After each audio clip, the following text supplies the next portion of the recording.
ibu-ibu, adik-adik, kaum muda-mudi, para jamaah yang ikhlas mengikuti seluruh rangkaian acara di Majelis Mulia malam hari ini, meskipun sound sistemnya gak standar belas. Jamaah yang ribuan tumplek-blek kayak gini, tapi soundnya model merek Praketek. Harusnya penataan sound di samping di situ, yang sebelah sana juga dikasih, terus kontrol yang di panggung juga harus dikasih. Iki tukang sone ganteng tapi oon.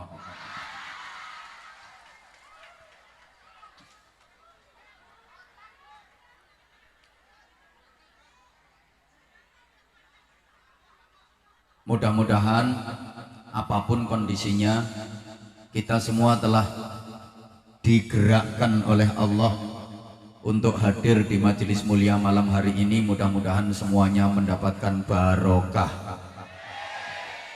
Terlebih kita berada di bulan Rajab, salah satu dari 3 bulan yang letaknya berurutan, yang mempunyai nilai-nilai barokah. Jadi para jamaah rahimakumullah, dalam Islam dikenal ada trilogi bulan barokah. Ada 3 bulan yang berurutan yang mempunyai nilai barokah. Setiap ibadah dan kebaikan yang dilaksanakan pada bulan-bulan tersebut dilipat gandakan pahalanya oleh Allah Subhanahu wa ta'ala. 3 bulan barokah itu adalah bulan Rajab, bulan Sya'ban, dan puncaknya adalah bulan suci Ramadan. Kalau orang Jawa bilang ulan Rejeb, ulan ruwah, kalih ulan poso. Sebagai umat Islam, tentu kita sudah akrab dengan doa yang langsung diajarkan oleh Rasulullah Shallallahu Alaihi Wasallam setiap kita berada di bulan-bulan barokah tersebut. Saya yakin warga masyarakat sini sudah hafal semua dengan doanya. Mari sama-sama kita baca, ditirukan nggih? Bismillahirrahmanirrahim. Allahumma barik lana. Sing guyu mesti pikirane fima rozaqtana. Lah wong ngapalmu mok doane mbadok tok kowe. Fi Rajaba wa Sya'bana wa ballighna Ramadana bi rahmatin minka wa maghfiratin wa ridwan ya Hannanu ya Mannan ya Rahimu ya Rahman ya Daimal Ihsan. Apal napa dereng? Kok dereng anek bojo galak kok langsung apal. Itu juga termasuk doa memohon agar diberi panjang usia. Di samping tentu saja mohon kepada Allah agar diberikan hidup yang barokah. Arti dari doa tersebut, ya Allah, berikanlah kepada kami keberkahan di bulan Rajab. Mas ekone dikurangi mas, son menang ekone tok. Ekone dikurangi, volumenya diangkat. Gak usah kakean eko, son gak enak blas. Gak usah kakean eko, dikurangi ekone. Yang penting cetone loh. Ya Allah, kakean ekone. Sing tulisannya ECHO gitu bro, dikurangi.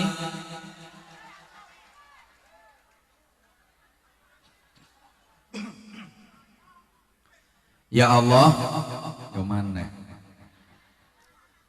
berikanlah kepada kami keberkahan di bulan Rajab, berikanlah kepada kami keberkahan di bulan Sya'ban, dan sampaikanlah umur kami pada bulan suci Ramadan. Kita minta barokah.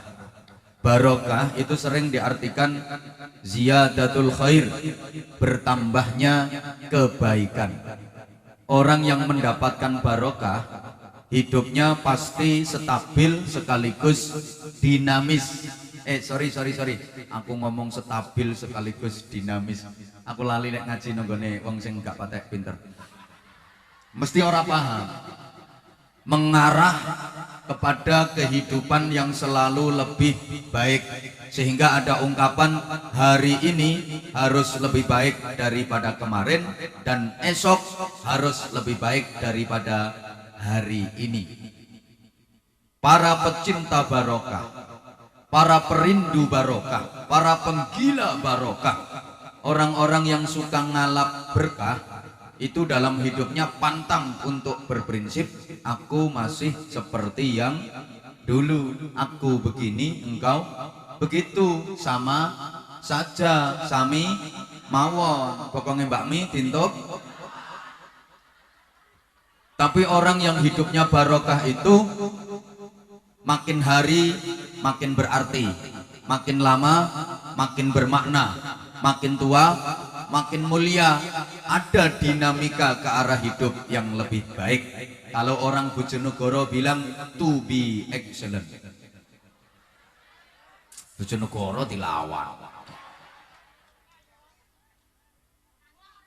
Jadi uripe kuwi tambah suwe tambah sae, tambah kathah ibadahe, tambah kathah sedulurane, tambah kathah sedekahe, tambah sregep maca Qur'ane, tambah sregep ngajine, tambah sregep zikire, tambah sregep sholat jamaah.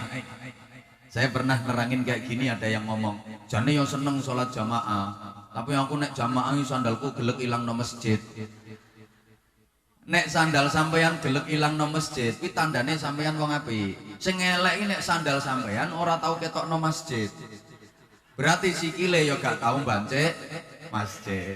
Ono wong ngono kuwi ono, ngakune agamane Islam tapi ra tau bancik masjid. Jadi moro masjid iki ngenteni digotong wong papat diadahi pendoso. Iki ketoke wong ya teko, tapi rawani manggon ngarep, nyelempit nang gurine panggung.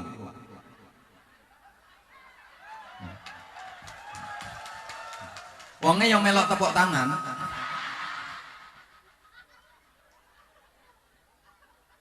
Nah, biar nggak terlalu sepaneng ya, biar nggak terlalu metenteng ya, karena puyeng mergo sone eprek.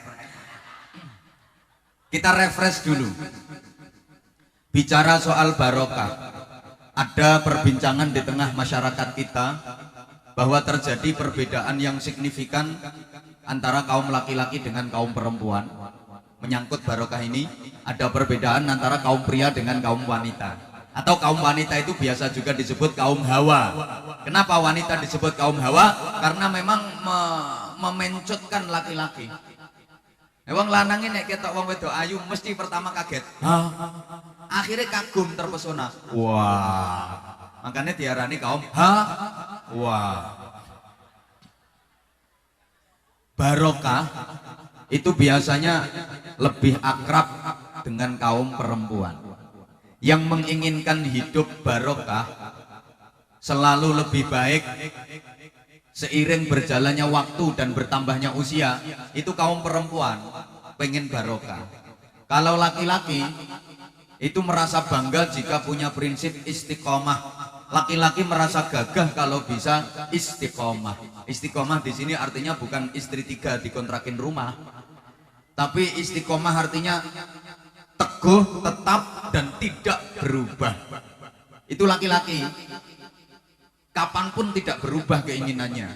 Kalau perempuan, seiring berjalannya waktu dan bertambahnya usia, ingin keadaan yang selalu lebih baik, maka akrab dengan barokah.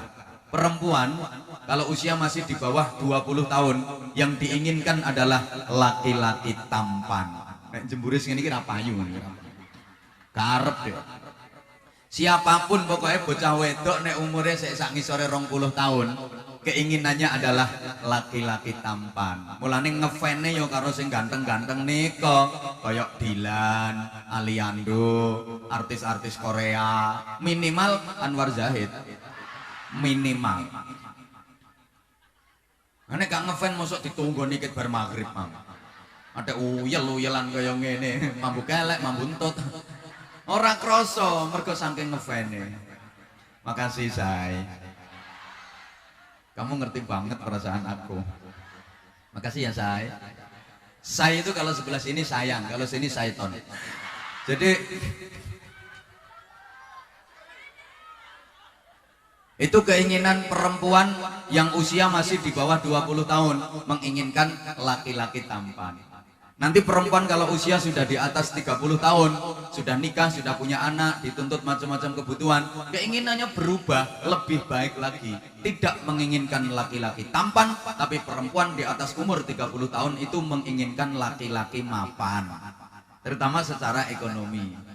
Nah, ini optimisme bagi mereka yang tidak dikaruniai ketampanan. Jadi bisa mengejar ketinggalan. Memang kadang-kadang tampan itu kalah dengan mapan. Ketampanan bisa dikalahkan oleh kemapanan. Ganteng tapi ora gablek duwe, ya kepiur. Kaya HP ora ono sinyale, baterainé entek ngedrop ngono kuwi. Guyu ora iso, ngomong ora cetha, pancene ora duwe apa-apa sing kena dicetakno. Dadi nek ngomongi ora patek ganteng tapi sugih, duwite akeh. Ya padang jinglang. Guyu iso bior, ngomong iso banter. Udah, nanti perempuan kalau usianya bertambah 40 tahun lebih, keinginannya berubah lagi, lebih baik lagi wong pancen pengen barokah. Yang diinginkan perempuan di atas usia 40 tahun bukan laki-laki tampan, bukan laki-laki mapan, tapi laki-laki yang punya jabatan dan kedudukan. Biasanya suami suka dimotivasi, bahkan diprovokasi agar berprestasi. Perempuan umur 40 tahun ke atas itu bangga kalau suaminya punya status sosial yang tinggi, punya jabatan, baik jabatan agama, jabatan formal maupun non formal. Bangga kalau suaminya jadi ustadz, bangga kalau suaminya jadi tokoh masyarakat, bangga kalau suaminya jadi wakil rakyat, bangga kalau suaminya jadi pejabat, minimal suaminya jadi kepala daerah tingkat 7, ketua RT. Nah, kalau kepala daerah tingkat 1 kan gubernur, tingkat 2 bupati, tingkat 7 RT. Jadi perempuan di atas umur 40 tahun itu seneng kalau suaminya termasuk salah satu dari 3 tokoh yang selalu disebut di setiap acara-acara resmi. Setiap acara resmi kayak gini pasti menyebut 3 tokoh. Mulai MC, panitia, wali nagari, camat, bupati, gubernur sampai presiden mesti nyebut 3 tokoh ini. Siapa saja? 1, para alim, para ulama pasti disebut. 2, para sesepuh dan bini sepuh pasti disebut. 3, para pejabat dan tokoh masyarakat. Setiap acara resmi mesti disebut. Mulai MC, ya MC itu singkatannya modal cocot.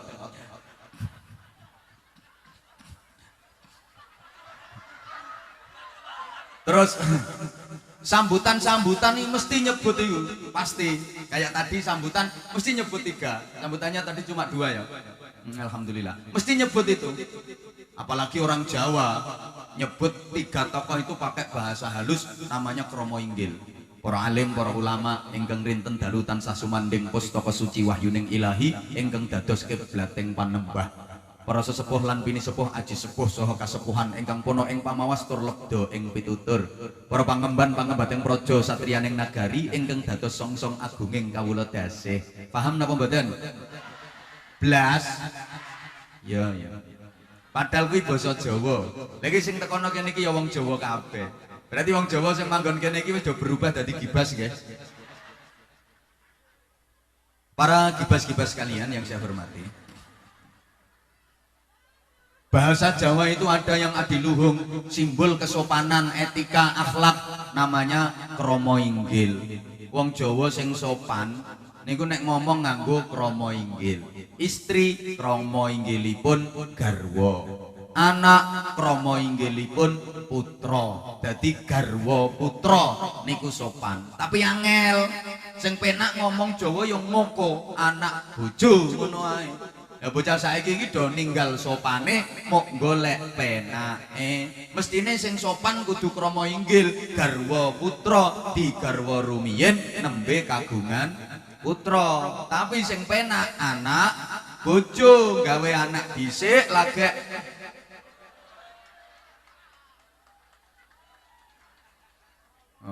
rata-rata bocah ngaku lho. Pun, nah perempuan kalau usia sudah di atas 50 tahun nanti keinginannya berubah lagi, lebih baik lagi. Tidak menginginkan laki-laki tampan, tidak menginginkan laki-laki mapan, tidak laki-laki yang punya jabatan dan kedudukan, tapi yang diinginkan perempuan di atas usia 50 tahun adalah laki-laki yang punya kesetiaan. Kenapa? Mohon maaf ibu, karena perempuan kalau usia udah di atas 50 tahun sadar secara biologis sudah banyak mengalami penurunan, kekuatan fisik sudah banyak berkurang, onderdil wis mulai ngelokro, baut-baute akeh sing kendo, gigi ompong, pipi kempong, dodo yo karek tengeret tok, wis ngelembreh. Mbok tinggoni BH sing regane paling larang paling apik ya tetep brosot.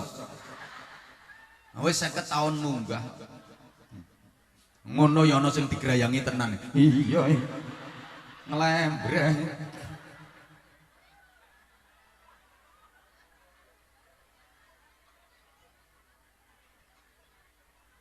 Lah perempuan kalau umur udah di atas 50 tahun kan ngoten toh. Maka dia mulai khawatir, mulai cemas ditinggalkan suami. Jangan-jangan suaminya nyari ganti, nambah lagi. Sadar, maka yang diinginkan adalah laki-laki yang punya kesetiaan. Wis 50 tahun munggah njajal nang jero kamar wong loro. Sing lanang cek mantuk-mantuk, sing wedok wis gobek-gobek. Jadi wong wedok nek nang jero kamar kapan ngerti sing lanang mlebu nang semangat ngono wis mulai getak. Apa-apa. Ora usah neko-neko, tuwek akan pola. Nang rono.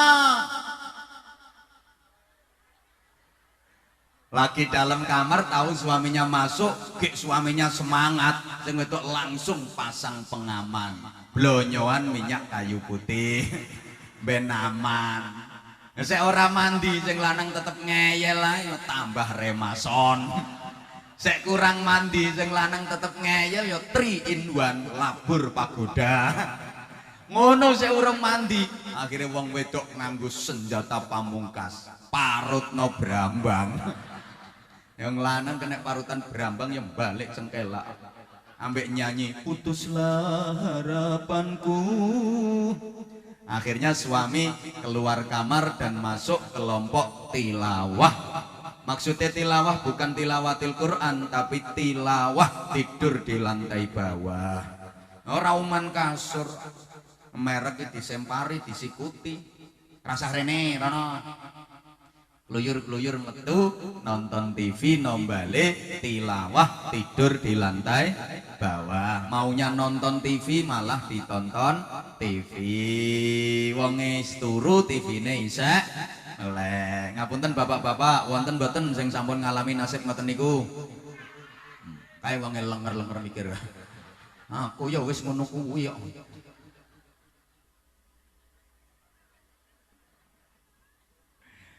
Loh nanti perempuan kalau usia di atas 60 tahun keinginannya berubah lagi, lebih baik lagi. Yang diinginkan bukan laki-laki tampan, bukan laki-laki mapan, bukan yang punya jabatan dan kedudukan, bukan sekedar yang punya kesetiaan, tapi yang diinginkan perempuan usia di atas 60 tahun adalah laki-laki yang punya kesolehan dan ketakwaan.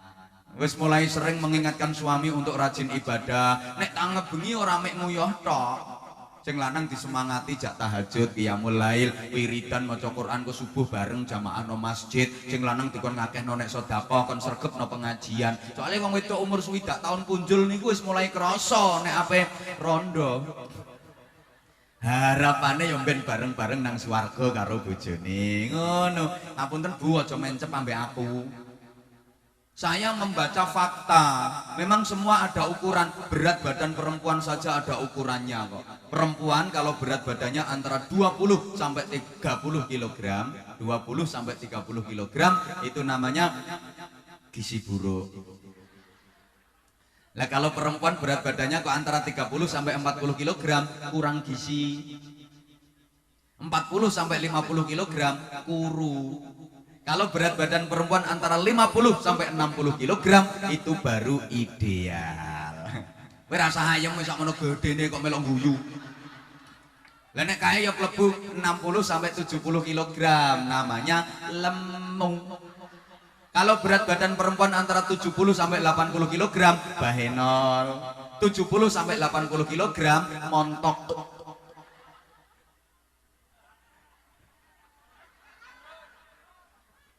Woi, 90 sampai 100 kg semok. 100 kg ke atas namanya gapura kecamatan. Ya ada ukurannya. Kowe nanti ukur dhewe-dhewe rasa madani kancane. Zaman termasuk endi kok. Maaf, jadi perempuan selalu menginginkan keadaan yang lebih baik. Kalau laki-laki beda, laki-laki itu bangga jika punya prinsip istiqomah. Laki-laki itu gagah nek iso istiqomah, teguh tetap keinginannya tidak berubah. Bukti, laki-laki umur di bawah 20 tahun yang diinginkan adalah perempuan yang muda dan cantik. Nanti laki-laki usia di atas 30 tahun yang diinginkan adalah perempuan yang muda dan cantik. Tetap gak berubah, wong lanang istiqomah. Laki-laki umur di atas 40 tahun yang diinginkan adalah perempuan yang muda dan cantik. Ora berubah, wong lanang ora lenye-lenye. Istiqomah. Di atas umur 50 tahun berubah napa tetap? Tetap istiqomah kok. Makanya masjid ini jenenge istiqomah. Wong lanangnya gak pengen istrinya jadi pejabat ini, jadi pegawai ini, jadi karyawati, jadi wanita karir. Gak pengen, sing dikepingini wong lanangnya pokoknya muda dan cantik. Makanya ibu harus seperti keinginan suami. Mboten pengen bojone terus jadi pegawai ini, jadi pejabat ini gak pengen. Saya saja jujur ya, istri saya gak saya izini kerja. Gak usah. Aku golek bojo, gak golek pesaing kerja. Aku golek bojo nggo ndampingi aku, nggo ndidik anak-anakku. Nek bojoku nyambut gawe kerja, pemane bayarane luwih akeh timbang aku, gajine luwih gede timbang aku. Aku nek wayang butuhno apa njaluk ya ora wani. Kalah to, rungokno. Wong lanang iki nek penghasilane kalah karo sing wedok. Dadi keset, dadi kedibal ya, Blok.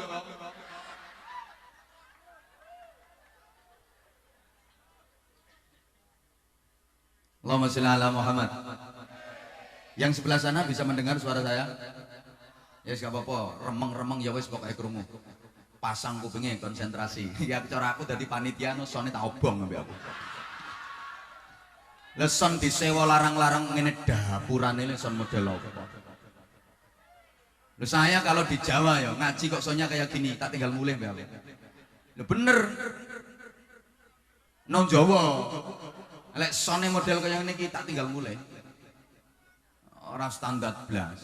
Untungnya kula nggawa mic sing rada apik. Lho, sone wong kuwi ambek mic tok iso larang mic regane. Allahumma sholli ala Muhammad. Pon. Lah itu namanya proses perjalanan. Karena Isra Mi'raj itu sebuah perjalanan. Tak artekno sik ya. Secara harfiah, secara bahasa Isra itu artinya perjalanan malam hari. Isra itu artinya melaku bengi-bengi. Wah apa ae pokoknya melaku bengi-bengi. Isra termasuk nyulah kodok, golek bekecot. Nah, misalnya Pak Camat kok melaku bengi-bengi arep nyang warung ketemu wargane, ndak pundi Pak Camat? Isra. Ya ndak salah. Secara istilah Isra itu artinya perjalanan yang ditempuh Rasulullah atas izin Allah dari Masjidil Haram yang di Makkah menuju Masjidil Aqsa di Baitul Maqdis, Yerusalem di Palestina.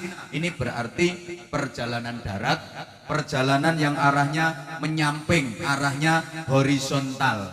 Ini simbol ibadah sosial, ibadah muamalah, hablum minan nas. Nah, mi'raj itu secara harfiah, secara bahasa artinya munggah. Munggah apa ayo mi'raj. Nah, aku gak mengko ngisor nop panggung ki ya mi'raj jenenge. Pokoke munggah apa ae mi'raj. Makanya ibu-ibu kalau nawari suami jangan terlalu vulgar bahasanya. Tawani sing apik, Pak, mi'raj ora. Sing lanang yang jawab, ya mi'raj. Ya sik. Lho maksudnya mi'raj munggah apa? Benakno gendeng. Udan-udanan gendenge bocor dibenakno. To mi'raj benakno anten. Ya benakno antene TV ya antene dhewe. Secara istilah mi'raj itu perjalanan yang ditempuh Rasulullah atas izin Allah dari Masjidil Aqsa Palestina itu. Halo, yang belakang dengar nggak suara saya? Naik ke Sidratul Muntaha. Ini arahnya ke atas, vertikal. Niki simbol ibadah ritual, ibadah mahdoh, hablum minallah. Mulane kena apa?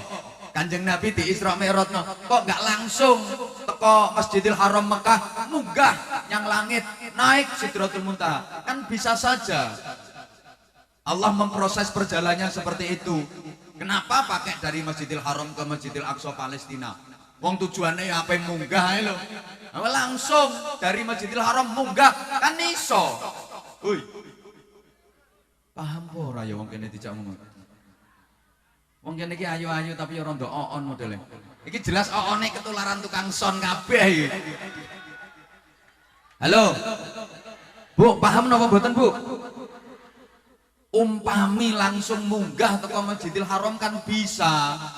Tapi kenapa kok pakai perjalanan menyamping dulu ke Masjidil Aqsa? Salah satu hikmahnya ya tadi, kewajiban ganda manusia adalah ibadah horizontal, ibadah sosial, hablum minan nas, dan ibadah vertikal, ibadah ritual, hablum minallah. Dua-duanya. Soalnya ono kadang-kadang hablum minan nas apik tapi hablum minallah gak blas.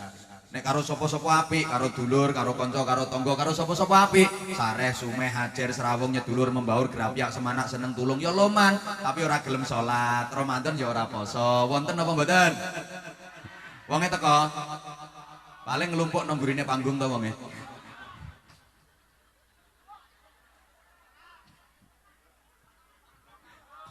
Halo. Halo. Atau sebaliknya. Hablum minallahi apik. Ya salat, ya poso, ya zakat, ya haji. Tapi karo dulur, gak rukun gara-gara warisan. Wonten apa mboten? Nah, wong ngene kene. Karo tangga gara-gara apa to? Gara-gara buwuh lho buwuh. Wong jenegara ngarani suruhan, becek, mbalike ora imbang ngono ku terus ra rukun. Wonten apa mboten ten mriki? Jenenge sapa ambek sapa?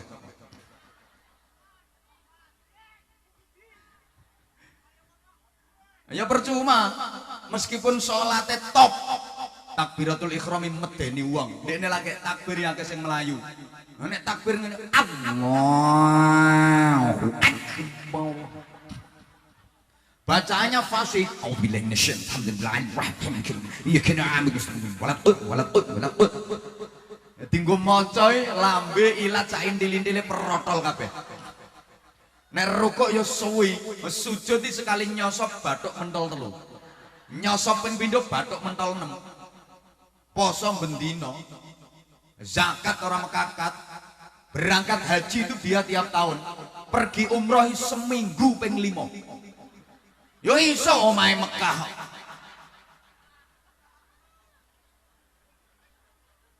Tapi nek karo wong elek, percuma gua ibadahe. Gua dari Kanjeng Nabi ngene, la yadkhulul jannah qati'ur rahimin. Gak bakal iso mlebu swarga wong sing memutus persaudaraan walaupun ibadah mahdonya bagus. Mambu swarga gak iso. Kayak ana sing lenger-lenger kita ora rukun karo tanggane kae. Nanti mareni ngomong saya urip. Dilanjut. Dilanjut. Nah. Mumpung nek kene terus sonmu preketek ngene. Asli kudu tak saduki son. Lho mixer powere sakmono gedene medeni wong. Suarane kok eprek eprek eprek. Jur ya wis. Ya ngene iki sak hebat-hebate penceramah, kok penceramah suwe standar penak ya ora ngarah iso. Lho son iki pengaruh banget bagi penceramah. Mangkane aku nggawa mic dhewe. Lho ngerti ngene gak? Tak gawakno gak maksudnya. Yo kaboten Bu. Lah aku duwe wireless yang sakmene iki tok, timbangane son iki enake 10 kali lipat. Sakmene tok iso bayanter tapi yo larang. Itu kono son model ngene iki oleh 10.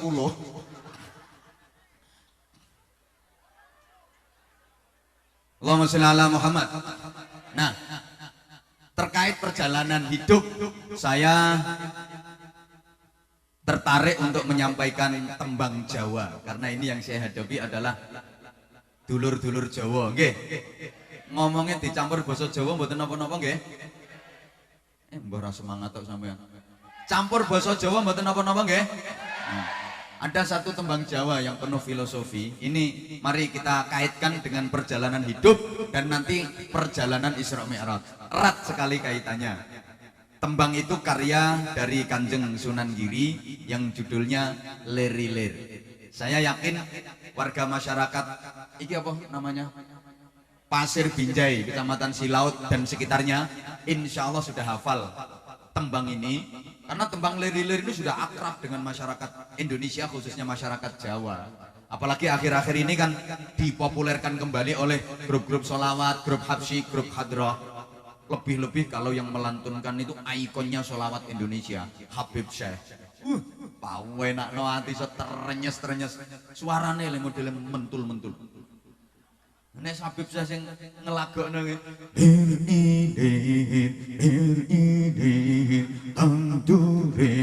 Meneng tak antemi bisa nek. Wong